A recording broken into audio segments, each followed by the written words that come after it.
¿Qué onda, Rosa? In this video, we're going to review or recap how the two Mexicans did in the Serie A throughout the month of September of the 2023-24 season. The first match in September for Salernitana would be against Lecce in the third match day of the season on September 3rd.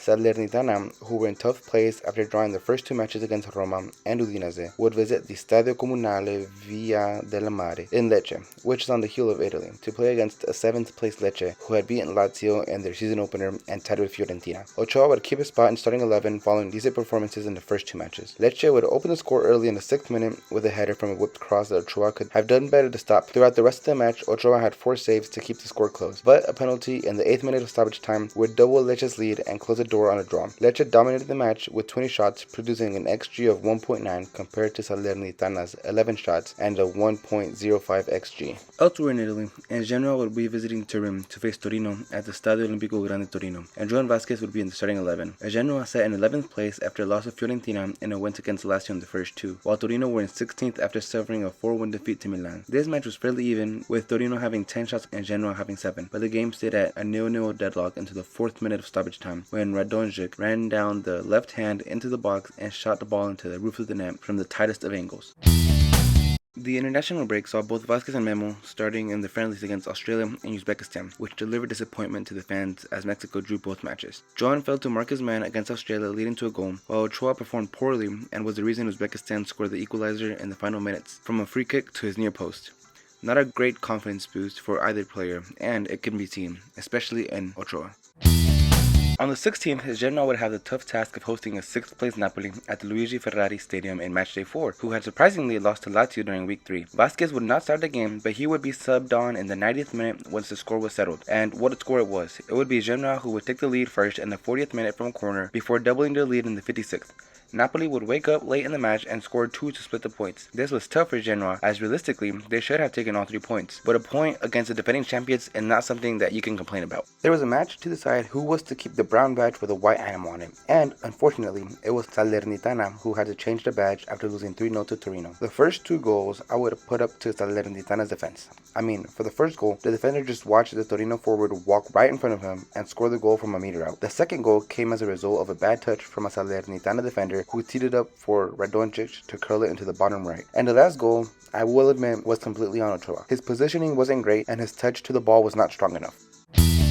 4 days later, on the 22nd, Salernitana would also host at the Arechi Stadium a high-flying, newly promoted Frosinone, who sat in 6th place after 4 games. Frosinone would take the early lead through a header following a whipped cross. It was a well-placed header that went straight into the top right corner that would be difficult for any keeper to save. A save in each of the halves from Ochoa and an equalizer by Johan, who hit the crossbar in the first half seconds before Frosinone took the lead, were enough to secure Salernitana their only point of the month so far. Salernitana lost to Torino 3-0 after Genoa had lost to Torino 1-0. Salernitana also lost to Lecce 2-0, but how would Genoa fare? Genoa would visit the Stadio Comunale Via del Mare and put up a good game. Genoa went down 10 men after Aaron Caricol earned his second yellow in the 36th minute. Johan would come on at halftime and had a great game defensively, with 1 blocked shot, 2 clearances, 1 interception, and 1 ball recovery, as Genoa endured the onslaught of shots by Lecce, who had 10 more shots than Genoa at 18. Genoa endured until they couldn't, and a wonderful shot from outside of the box beat the keeper in the 83rd minute. Matchday 6 would see Salernitana visit bottom of the table and yet to get a single point Empoli midweek on Wednesday, September the 27th. This would surely be a great opportunity for Salernitana to double their point total, as they had only collected 3 points from 3 draws and did not sit far above Empoli in 17th. Ochoa had 5 saves during this game, single-handedly keeping Salernitana in the game, but his efforts would not counter his mistake that led to the only goal of the match. He failed to reach a ball that he could have beaten the Tiger to.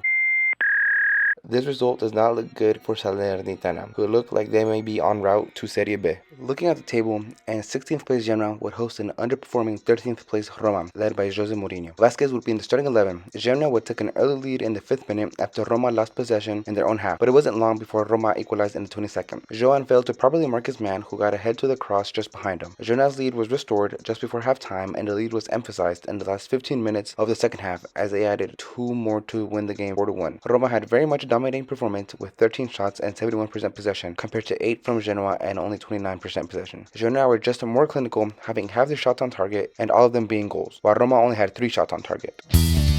In the 7th and final match day of September, Salernitana would host league leaders Inter, who had perfect into their defeat to Sassuolo the match day prior. Salernitana were able to hold Inter at bay during the first half until Lautaro Martinez came on for Alexis Sanchez in the 55th minute and changed the game entirely. In his 35 minutes on the pitch, he had 5 shots on target, with 4 of them being goals, to give Inter a resounding 4-0 win. The first goal was a chip from close range. The second Inter goal came from a miscommunication between Ochoa and the defense, as the defender turned away from Ochoa as the ball was passed and possession was given away. A penalty in the 85th and another in the 89th finished El Toro's stampede. Genoa would visit the northeastern corner of Italy, as they would be hosted by Udinese at the Stadio Friuli. Vásquez would retain his starting position, being the leftmost center back in a 5-man defense. Gudmundsson, the Icelandic Genovese forward, capitalized on a ball giveaway from the Udinese keeper to open the marker in the 14th minute. Udinese tied 10 minutes later, and Genoa seemed to take the lead in the 28th, but the goal was annulled due to offside. But they would score in the 41st to actually go ahead this time. The match seemed to be won by Genoa until an own goal from a corner in the first minute of stoppage time resulted in a draw.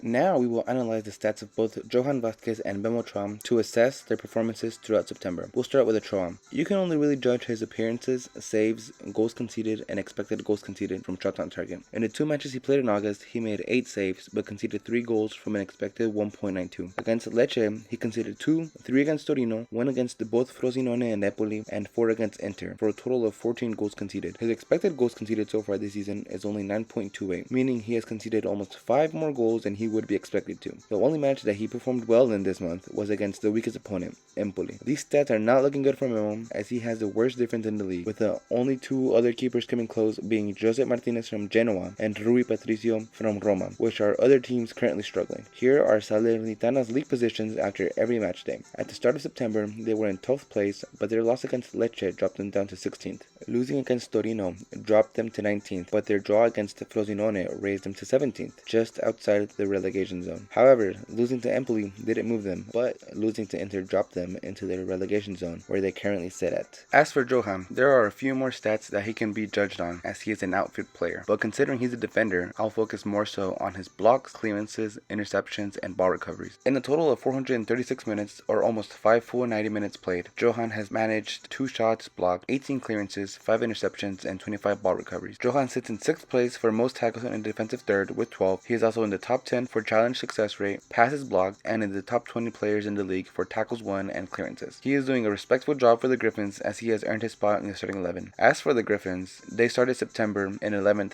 position before their loss against Torino dropped them to 14th. A point from Napoli brought them up to 13th temporarily before losing to Lecce dropped them to 16th. Thrashing Roma rose them to 11th, where they started the month, before the draw against Udinese grounded them in 14th, faring significantly better than Salernitana. And this is what the table looks like right now.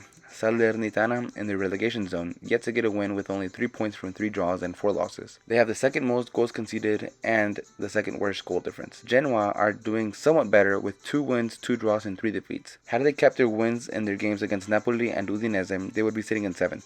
As for their upcoming matches, Genoa would be facing Milan, Atalanta, and Salernitana in their first encounter this season, and the 2 other teams that Salernitana will be competing against are Monza and Cagliari. Salernitana definitely will have an easier October, but maybe not by their standards. If you enjoyed this video, please don't forget to subscribe so you can catch the October review. I will also be releasing September reviews for the Mexicans and the other European leagues. Thank you for watching, y ahí nos vemos, raza.